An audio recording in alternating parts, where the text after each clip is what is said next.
I almost fell out of my chair when the president said, "Don't worry, sequestration won't happen." It will not happen. We've been begging the president to come and sit down with us. The Navy said they needed 313 ships to carry out their mission. We're now down to 285.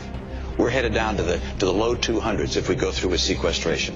The budget that we're talking about is not reducing our military spending. It's maintaining it. Well, there are a lot of hard choices here when you cut $500 billion from the defense budget. But I think Governor Romney maybe hasn't spent enough time looking at how our military works. And that we are convinced would hollow out the force and inflict serious damage to the national defense. You mentioned the Navy, for example, and that we have fewer ships than we did in 1916. Well, Governor, we also have fewer horses and bayonets. First of all, we know from Bob Woodward's book that this was the president's idea on sequestration.